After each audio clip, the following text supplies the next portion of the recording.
Welcome to MIFFs. I'm Matt Huss. And I'm Dan Rhodes. Whether you know about Theseus or you're revising your syllabus, if you want tales with a bit of jest or you just want to hear about incest. What? What? It's really interesting. Welcome to MIFFs. Welcome to MIFFs. Hello and welcome to MIFFs episode 103. I'm Matt Hoss, and across. Oh yeah, you drink. Oh, look at that. Oh yeah, you drink that. Oh my goodness, look at that. What? Oh my God, that's nice. What are you doing? Oh yeah, you. Oh yeah, look at that. What are you doing? That is not. Oh Matt. Oh my God. I thought I was watching porn. Oh my God, Matt, what are you doing on my screen? Why are you on my screen? Oh my goodness, what are you doing? I didn't know we were missing right now. Well, I think something else is on your screen. if that's what you. How did you zoom me? I didn't even know I clicked accept. How long have you been watching me? It's for a good half an hour. Half an hour? What? Yeah. And I thought you would have been finished by now, but I thought wait for you to finish. I haven't even started. You know how it takes me to get into these things. Yeah, you're one of these guys that takes, one session takes at least 6 hours. Oh my goodness, I'm so embarrassed that my webcam's just been on. I mean, how many other people do you reckon have been doing? Oh my, well, I hope. Oh God.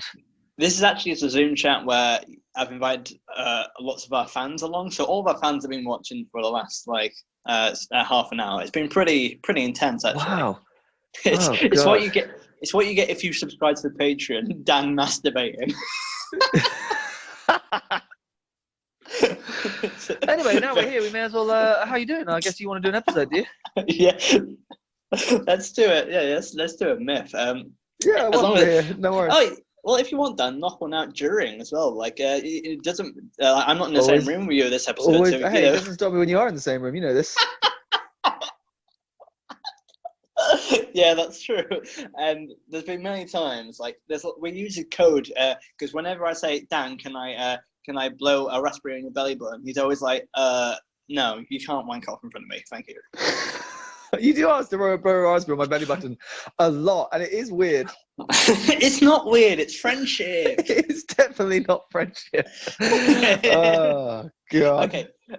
Okay, listener, if you think that blowing a raspberry on your co-host's belly is weird, tweet in at Miss Podcast, because I don't think it is. I put a poll up, and if you think it's normal, let us know. Because I think it's normal. You seem to want to do it like it's some kind of weird, pre-episode ritual. You're like, all right, we'll start in a couple of minutes. Let me just lift up your top, and I'll blow. I'm like, what the hell are you doing? I don't want to. I remember I did my tour show in February, and me, you, and a couple of my friends went out to drinks afterwards, and we ordered a bowl of chips from Wetherspoons, and Dan offered me a chip, very thankfully, because Dan likes to order chips wherever he goes. It's like his thing. It's he offered me a chip with some ketchup, and I got the chip and I dipped it like a drumstick hitting a tom, and he was like, Matt, you're so weird. Do you remember that? Yeah, I do. I don't know how to describe the way you multiple dip the chip into the ketchup. It was like you said, it was like hitting a drumstick against a marching band. And it made this horrible as you slapped this thick chunky chip against this blob of ketchup multiple times in quick succession. Me and your friends were like, what? As you said to my friends, and if Matt does something, he always has to do it in a really weird way. Yeah, I was like, that is prime. It happened in the first 5 minutes, and I'd never really met these people before. And I was like, this just I didn't know them, and they didn't know me, but we all knew you. We were only there through you, right? Yeah, and so no one knew each other apart from through you. And I vaguely knew some people from uni. I knew their faces and stuff. And I was like, wow, we're really united by our. And the thing is, with this absolute weirdo. And the thing is that I've worked with them before, and one of them was in my uni class, and they know, for example, they were like, yeah, we understand. And they shared stories of me being weird as well. I remember, I used to be oh God, so many stories. If I've ever been weird to you, tweet us at this podcast. Let us know. Keep in touch. That's about to be trending on Twitter now. Yeah, hashtag With weird. how many people will, All 300,000 of our fans. Funny. So, Dan, you've probably been wondering how I've been doing in the lockdown. I haven't, but you're going to tell me, aren't you? No, I don't have to. If you want, we can do more wank material. I can tell you. I can tell you exactly what you've been doing. Okay, no, that's good. This is good. Right, I want you to. You have to guess. I'm going to give you 3 chances. You have to try and guess all 3 correct and try and guess. Do you know how I know? Do you know how I know the answer? How? Because it's probably what you did every day when you didn't have a job. Yeah. Okay. So let's see how well you know me. It's like the Matt Hoss quiz, but like for terminal unemployment, because comedy isn't a career anymore. Well, it never was. If you were me, I reckon you wake up. Correct. No, incorrect. I don't. I'm still in bed. The first person you speak to will be your cat. Yeah. So you have a shower and all that stuff, but then you, in terms of the actual daily routine, you definitely talk to your cat and you have a little fuss with your cat. Well, I do that during the night as well. Yes. I reckon you can actually be quite productive. So I reckon you'll probably do some kind of, I reckon that morning when you first get up is probably when you're most like, I know from previous experience when I stayed over at yours and then we've done episodes in the morning, you're quite productive in the morning. So I think that's when you do your admin, maybe like emailing, doing the comedy admin for like gigs, kind of doing all that, sorting that out. Then I reckon that's technically incorrect because I have no comedy admin to do anymore. So I'm just kind of like that's true. That's true. Okay, that's true. I'm thinking about doing work then. Okay, you do your work. Yeah, for sure. Like stuff in mind. I reckon at some point, some form of video game definitely plays a factor. A massive factor. What video game do you think I'm playing? Quite a significant factor. Oh, God knows what you change. You complete video games so quickly. It's hard to know which one you're on. Do you think it's going to be like quite a modern, popular game, or something a bit niche and weird? I think you're probably onto something quite niche and weird now. Yeah, the last game I completed. Well, I've been playing a lot of Civilization 6, which is a strategy game, which I've been doing quite a lot. I've been Twitch live streaming as well because I have a lot of I was thinking, how could I be less attractive to girls in this lockdown? How many people? So Twitch, am I right in thinking that's when you like live stream you playing a game and people watch you playing the game? Mm-hmm. Yes. How many people watch you playing the game? Upwards of 1 person. Oh God! What else do you probably do on lockdown? I reckon you've been playing a lot of music, probably a lot of guitar and drums and stuff. Yes, actually. And here's the thing. Well, Dan, do you think this is? I'm going to say something which you have to tell me whether you think it's peak Matt Hoss or is it maybe not quite you expected. But what I've done is I've created a playlist of Guardians of the Galaxy 3 and a fan fiction plot to meet the music, and I'm doing all the voices in between. That is so Matt Hoss. The things you do in your own time are just so. Do you remember that time? I remember ages and ages ago when you phoned me. I was at the train station getting my train back home from work, and Matt phoned me, and he was like, "Hey, just wanted to talk to you about the podcast we're going to record at the weekend." I said, "Yeah, no worries." He talked a bit about, believe it or not, listeners, we actually do some kind of production admin about what MIFF we're going to do. And we were talking, and I was at the train station, I remember, because it was quite loud, and I could barely hear you. And you mentioned, it was around the time Bohemian Rhapsody had come out, the film about Queen. And you were talking, and I was like, "Oh, what have you?" You said, "Oh, what have you been up to?" I said, "Oh, I've been at work." I said, "What have you been up to?" And then you like joked and mumbled something. You like laughed and mumbled something. And I was like, "Oh, what did you say?"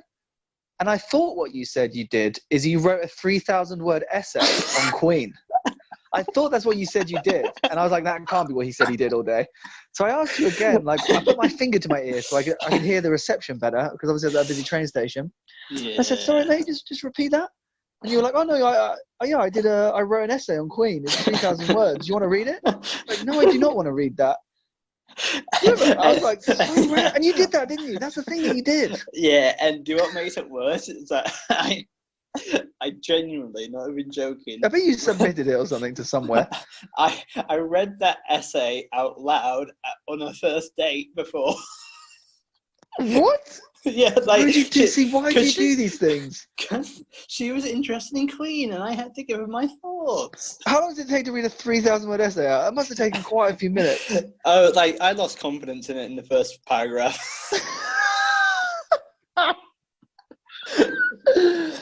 Oh God! This whole intro has been just about how weird you are. I like it. Well, talk about my my botched love life. I think we're going to be talking about another botched love life in our Norse myth today. And shall we get cracking on with that? Let's crack on. Yeah. What a lovely segue. Here we go. Hey there, my name's Matt Huss, and in this link I have an American accent, and I advocate the safe use of MIFF podcasts in small doses. Dan, you don't think I'm that weird, do you? No, you're okay. It's I mean, those things did all happen though, so we'll let I won't say if you're weird or not weird. I'll just let listeners know that everything we just discussed in the intro did actually happen, and then we'll let them decide. Yeah, that'll be our third poll of the week as well. Weird Matt will be very trending. But yeah, as ever, we do a Norse myth. Well, we're doing Norse myths at the moment. We're really enjoying it. We've had a lot of fun. Dan, what do you think the biggest difference between Norse myths is from Greek and Roman myths? Different gods, because it's from different culture. Yes, but I mean, for you, like, what do you think is the biggest difference so far? I love it when I try to be a dick and you just bulldoze through. Yeah, because I saw it and I was like, I'm not having that. I'm not going to accept that for a little. Yeah, like you can finish yourself off later. Go on. So just for the reference, I wasn't actually masturbating. You know, I did actually know that we were doing this. Yeah, he always says that. What is the difference? I feel like I like the Greek gods because they actually seem more human than the Greek gods. Now, I know the Greek gods are also very human. They're very fallible. They sleep around. They make horrific decisions. But there's something about the Norse gods. They just feel that little bit more humble. I don't know why. Yeah. So it's a bit more ironically down to earth, or down to Midgard.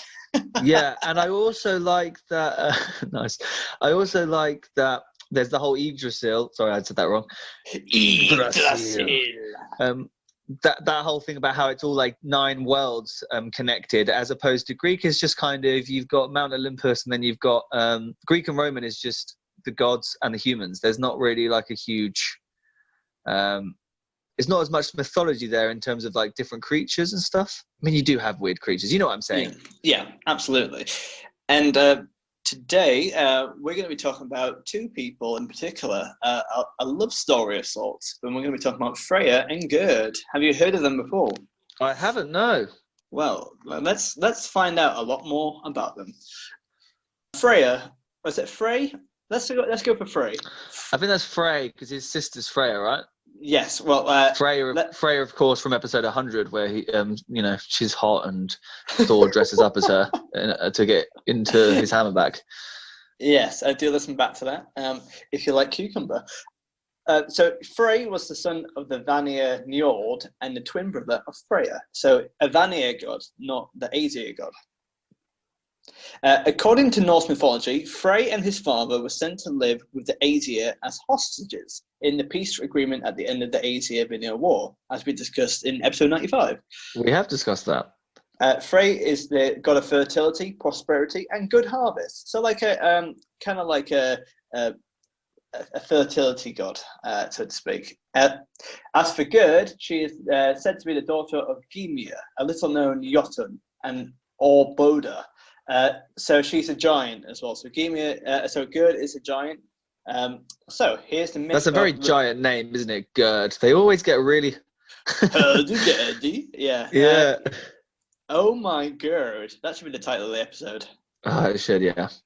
I think I've seen it in other places that Gerd's mother could be Angerboda, which I believe is Loki's mistress. We might have covered that in the previous episode. Who knows? Like at this point, It would be good if we kept references of what we know, but we kind of like fishes that we forget everything on every week, and we have to try and remind ourselves. But anyway, the myth of how Frey fell in love begins with Frey sitting on Hlifskjof, which is Odin's throne, where he looked over all the worlds. As he set his eyes on Jotunheim, the homeland of the Jotar, I guess the giants, the god saw... Are you like a Norse translator? Yeah, I am. Yeah. Okay, can you give me the the Norse translation? Hilskoft. Well, I suppose direct translation. Hilskoft means Odin's throne. I wonder where you knew that. You're very smart, Dan. If only we covered that like a minute ago. So he set his eyes on Jotunheim, and the god saw a maiden walking towards a house on an estate. It's nice that he's looking over across the whole world, and he's able to get this microscopic view. It's like a Google satellite, isn't it? Yeah, it's very crazy because Norse mythology. It sounds like him looking out to everywhere, and he can even see this fair maiden walking across Jotunheim. It's like a Big Brother 1984, like this. Do you know what I mean? Like totalitarian state where he can just see everything. Well, you know what? But this is, I guess, why it's different from. This is what a novel thing for Norse myths as well, to have that kind of like voyeurism, which we don't really get to see elsewhere as well. And I guess like Zeus did it in Greece myths, but I think Freyr might have a bit more of a noble heart than Zeus. But anyway, yeah, I feel like Odin's a better person than Zeus. Zeus used his omnipotence to be an asshole, basically, whereas Odin not really. Although maybe we're about to find out. He's spying on fair maidens as they walk across. Well, go about their day. Freyr is not Odin, by the way, but it's just Odin's throne. But yes, anyway.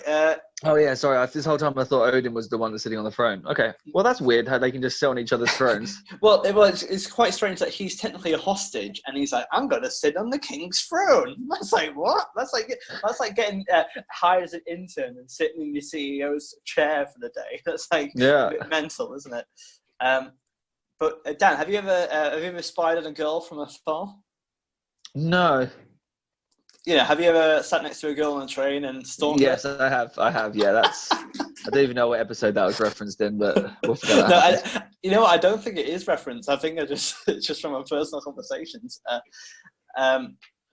So, as the maiden opened the door of the house, brightness gleamed from her hands, both over sky and sea, and all the worlds were illuminated of her. Frey was immediately love-struck and removed himself from Odin's throne with much sorrow. It sounded like he was stuck to the chair there. Like it was like, like he was doing other stuff on that chair as well, like sticking. Yeah, he's definitely been fapping off.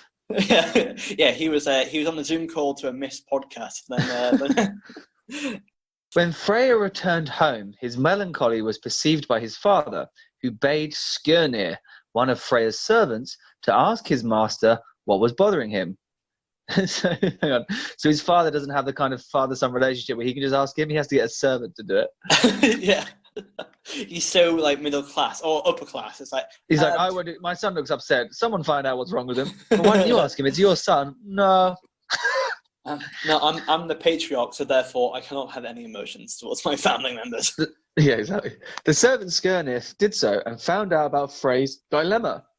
In the Gylfaginning, the god then sends Skirnir to woo the maiden, promising him a reward for his efforts. I think that's a book of the Poetic Edda, by the way, isn't it? The Gylfaginning.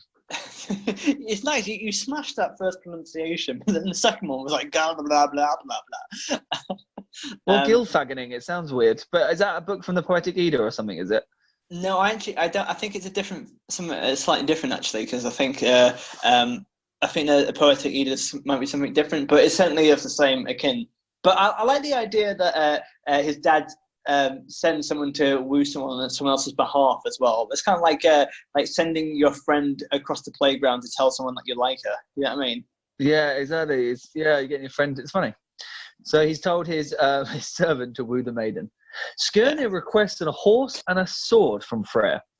Both the horse and the sword that Frey gives Skirnir are magical objects, as the former could pass through magical flames, whilst the latter could fight on its own if wielded by a worthy hero. What? Hold on. Like the sword fights by itself. Yeah, That's and the horse crazy. can go through magical flames. That is heavy metal at its peak, isn't it? A horse going through flames and a self-fighting sword. Wow. Yeah, Love that's it. pretty Viking. Do you know what? You're right, though. It is weird, though, that it's not... Why is Frey not going? Why is he telling his servant to do it? Maybe he's still stuck to the cum throne. Yeah, true. It's like, Dad, you need to go for me. It's like, for goodness sake, son. His servant is going to woo the giant maiden woman. And okay, if someone sent you a servant of theirs trying to woo you, Dan, do you reckon you would be impressed, or would it be like, why isn't he talking to me himself? Yeah, I think I would be. As an adult, you'd be like, why isn't he doing it himself? It's weird.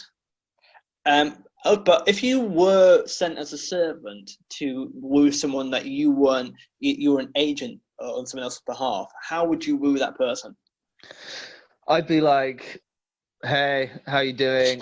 You'd have to be the ultimate wingman, wouldn't you? Skirnir is the ultimate wingman. Yeah. He's gonna roll up in a flame retardant horse and a magical sword, and he's gonna be like, yo, what's up? I got my homeboy back home. He's real into you. He really likes you. Here's his number. Yeah.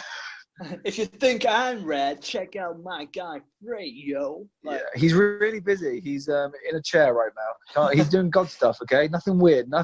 He's not doing anything weird whilst looking at you. He hasn't even looked at you actually. I should go back. Sorry, madam. I've wasted your time. Just to be clear, he's not a creep. He's a good friend of mine. Well, he's not that good a friend. I'm his servant. He's making me do this. Well, actually, okay. I want to do it. Well, I didn't really. His dad told me because he's not man enough to. Let me go back. I'm sorry. No, come back. You are the ultimate wingman. Yeah. Also, can we just say something we both kind of glossed over very fast, Dan? That why did she illuminate the sky and the sea? She opened up a door and then her hands she created light. What's that all about? I don't know. I mean, it's another classic Norse mythology where they give you incredible exposition and then never reference it again. Yeah. Well, hopefully it'll turn up again. But you know what? It's kind of like it's a bit like the cult film The Room, where there's so many plot elements that they just leave and never gets picked up ever again as well. Yeah, exactly. Now that's an analogy right there. That's good. All right. So Skirnir eventually arrives at Gymir's house, where he attempts to woo Gerd. So Skirnir's first attempt is to purchase Gerd's love for Freyr with precious gifts. Firstly, with 11 golden apples, and then a magic gold ring that belonged to Odin, which is probably Draupnir. Do you remember what Draupnir is, Dan? Yeah, isn't it one of the cool objects that was forged by the dwarfs that were given to people? Yeah, and I think if you wore it, it created 8 copies of itself. So that's it. Yes, yeah. It keeps multiplying. Gerd refuses the gifts, telling Skirnir that there is enough gold in her father's house. Okay, very modest. Yeah, it is quite. I like her because she's a bit like this random guy turns up, gives her 11 apples and a ring, and going, "My master loves you." It's like, oh no, leave me alone. That's a bit creepy. You know what I mean? And like, yeah, she's I don't want his gifts. Like, I don't know who he is. And I think it's kind of coming on quite strong if you give 11 golden apples, and I think that's a bit passive aggressive. You know what I mean? And also, the OCD in me is kind of like, why not 12 apples or 10? Why 11? Because that's how many golden apples there are. And the golden apples obviously give you youth as well. So yes. That's quite a significant gift in all fairness. Yeah, they're really. These are like some big. These are some hard-hitting Norse mythological objects. Famous mythical objects. Which one would you prefer? Would you prefer 11 golden apples or a magic gold ring? The golden apples are pretty cool because you could keep living. If you're having a good time, you could keep living, couldn't you? Like how you say, if you're having a good time. If you're quite depressed, don't bother. Anyway. Seeing that gifts would not persuade Gerd to love Frey, Skirnir changes his strategy and resorts to using threats instead. This guy's a classic horse. A long list of threats follows, including the promise of using Frey's magic sword to slay Gerd and placing various curses on her. Okay, hold on. Can we do a reenactment of that where one of us? Well, I'll be Gerd, and you can be scared me. You can give me gifts first, and then you insult me. Can we give Okay. Oh, hello there. Hello there. My name is Skirnir. I come from the land of the Azir to talk to you, fair maiden, about the love which my colleague and friend Frey possesses for you. He bears gifts, including 11 golden apples to restore your youth, and Odin's gold magical ring, Draupnir, which will create medical multiples of itself. These are fine gifts, my lady. Please ride this flame-retardant horse back with me, and you can be in love with him forever. That's very kind of you, but actually my farm's got enough gold. I don't actually need any of those things. It's quite all right, thank you. I don't think you quite understand how good these gifts are, fair maiden. Please, he finds you very attractive. He's a very nice guy. I like him a lot. Please come with me and just meet him for dinner, maybe. Just meet him. I'm fine. Please go on your way. Just please, madam, please. I don't want to force you, but I think you're making a big mistake not coming with me and receiving these gifts on behalf of this beautiful man who wants to date you. What are you going to do if I don't go with you? I will kill you with this fucking sword, you bitch. Get on this goddamn horse. I swear to Christ. I don't even want to be here, okay? He's not even that nice a dude, okay? And I'm not even joking. He will fuck you up. Please, just get on his horse. I'm scared of this dude. I'm scared of this dude, bitch. Please, for both our sakes, just get on this goddamn horse. He'll probably put curses on you. I'm not even joking. Why didn't you say so? I'll be on your horse. Give me 2 minutes. I'll be right. Of course, that sounds great. That's probably how it went down. Because I love how insecure this guy is, and she's like, "No, it's all right." He goes, "You just get on the bike. I hate you." And he turns very angry very fast as well. It's like, wow, he's very incel. This guy. I think he's a servant. He don't want to be doing this. He wants to crack on as well. But so what happens in the end then? In the end, Gerd agrees to meet Freyr 9 days later in a forest called Barry.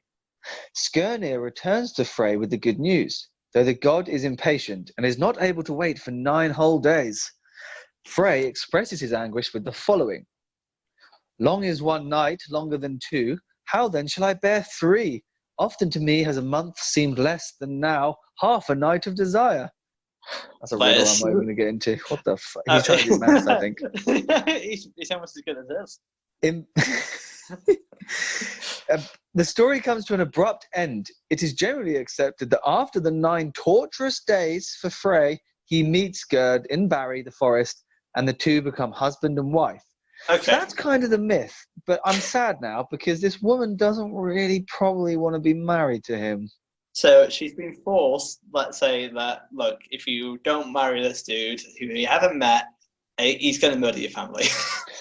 Yes, it's a very short myth, one of the shortest we've done, and it's essentially that, right? It's a man being blackmailed, it's a woman being blackmailed into marrying someone.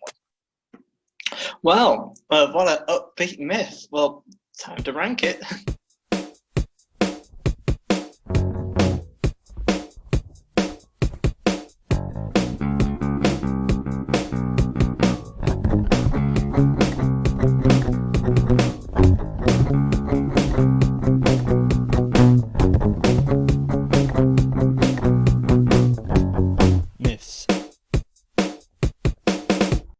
All right. Well, that was quite depressing, and I kind of feel bad for Gerd because literally someone sees her and then turns up at a door and goes, "You have to marry me," and then that's it. It's not really much of it. This is a very Greek myth, I'd say. It is, yes, very. The Greek gods would have loved this myth. So we're going to rank this on 4 different categories out of 10. The first one is life skills, the practical things that we've learned. So what are the practical things we learned, Dan? We learn how to sit on a throne and voyeur people. Yes, we learned how to fap off. We learn how to, more times than we should have in this episode. We've learned how to ride a flame retardant horse and a sword that fights in itself. We've learned how to blackmail someone is a big one. how to marry someone in the woods. And this kind of goes for morals and creativity and WTF, less for life skills. But the idea that the only one we're marking right now. But the idea that it's more torturous for Frey, that he's been painted as like, oh my heart, oh it's so hard to wait for 9 days, and she's been like in prison for the rest of her life. That's not very. Yeah, great. he's a bit of a dick. How to have a good working relationship. Like Skinner goes and does this for his master. Yeah, that's true. Like, how to be a good servant. How to see from afar. Yeah. How to light up a room. Yeah, that's true. I don't. It's not high. No, I'm thinking 4 or 5. I think a 4 or 5. I'm thinking 4 actually. It does do quite a lot of things, but not. Should we say it's bang average and do a 5? I think 5. 5. Okay, 5 it is. Right, morals.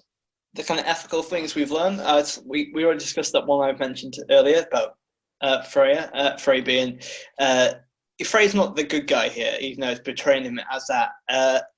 And the idea you can't really buy love, and you also can't threaten love either. Yeah. Yeah, like he can make her marry him, but it doesn't mean they're going to be in love. The idea that maybe this the big moral is basically it's just a big moral, isn't it, that you shouldn't blackmail people into marrying them. Well, yes, I think that is kind of, but I'm not sure if I think that's our moral, but I'm not sure that's what the MIFF's trying to say. You know what I mean? I think it's just. But I think that's for us to say. It's not about the material; it's about the people as well. So, but apart from that, not a lot else going on apart from morals. But it's a big moral though, and it's a genuine moral message. Do you know what I mean? Yeah, 5. 5. I think 5. So this is a bang average. Okay, creativity. These are the creative things: the story, the characters. How creative was it as a narrative, as a piece of fiction? So, as we said, very similar to Greek myths. The idea that Skirnir went on Freyr's behalf for no reason as well. Yeah, that's true. The dad was quite funny. How he didn't want to have an emotional conversation with his son, so he got someone else to do it. Yes. Hey, the objects are pretty creative, like the sword that fights on its own, the horse. I think the sword, the horse, and the ring, and the apples, and also it connects to other myths in that way. So all these artifacts appear in other things. Yeah. So that's a good thing about Greek and Norse myth, where the interconnectivity of it all. Apart from that, creativity. The idea that he has to wait 9 days, but that's not really that creative. No, not really. Compared to others, there's not that much going on. I think it's slightly below average, so I think it's probably 4. Yeah, I think 4. Right, and then we've got the WTF. Okay, major points for emotionally distant dad. You got actually, his lack of love from his dad is probably the reason why he's trying to force this girl to fall in love with him, and that's going to be as hollow as the relationship that he's had with his father. It's all connected. It's daddy issues. It's daddy issues. Yeah, that's true. Maybe that's another point for creativity, because that's actually. To be honest, I think even with that, it's still a 4. Yeah, I mean, I was thinking it's actually probably more of a WTF though. It's not that high. I mean, it's a small myth. It's only really got one big WTF, and that is the whole blackmail threats to make her marry him. And the small ones are the fact he didn't go himself, the fact that he's watched her from afar, which is a bit creepy, but not. Yeah, it's pretty creepy. It's pretty WTF. But again, not lots. Maybe honestly, I think maybe there's no deaths here, which is very, very rare. So maybe a 2 or 3. 3 maybe. I think a 3. Yeah. I think a 3. So that's 5 for life skills, 5 for morals, 4 for creativity, and 3 for WTF, which is 17. 17. Hey, so it's a small little myth. It's interesting though, because we've learned a bit more about Freyr. We don't really know much about him. Now we know he's an arsehole. Well, and actually, he's not the worst, but he's a bit creepy. And do you know what I mean? And he's maybe not great emotionally, it seems. Yes, I think he might be a bit emotionally scarce, but. But yeah, well, thank you so much for that. Did you enjoy it, Dan? I did enjoy that, yeah. Well, let's if people want to get in touch, you can email us at misspodcast@gmail.com. You can give us 5 stars on iTunes. Please do that. It absolutely helps us. And you can follow us at Miss Podcast on Twitter and the Misfit page on Facebook. If you do that, we'll put up some polls to see how weird I am in the next week. That'd be fun, wouldn't it, Dan? That will be fun, yeah. Can you guess the percentage of people that will pick that I'm weird? 76%. That's actually lower than I thought, because I think it's going to be a strict 96%. But Dan, have you got any parting messages to say before the end of the podcast? Don't blackmail people with threats, because that's not love. And we found out the hard way, didn't we? Yeah, we did. But hey, look, where was this myth a couple of years ago? And thank you so much for listening. I've been Matt Hoss, and Dan's going to get back to wanking right now, and we'll see you very soon. Bye. Bye. Myths, myths, myths, myths, myths, myths, myths, myths, myths,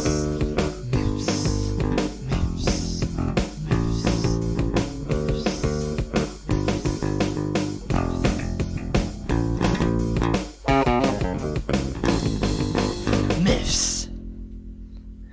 In the Gleifgingen. How am I saying What's that? Oh, I don't think it matters, because I think it's a reference to something. So I'll say how it's pronounced, but it's going to sound homophobic. In the July faggoning, the god then sends Freyr to woo the maiden, promising her a reward for his effort. You haven't done what I normally do, like I did last episode, Matt, where I quickly skim read it and take out all this shit that we don't need. Dan, I was pushed for time, and it was I'm sorry, and I don't have a working computer, so this is pretty good in all fairness. So, do you want to just vibe it, or Hang on. Let me read it and then I'll vibe it. We might have to go back this whole thing again. I'm going to get rid of it because I messed up when I got to that weird word as well. I'm still going to say Jai Faggoning though because it's funny.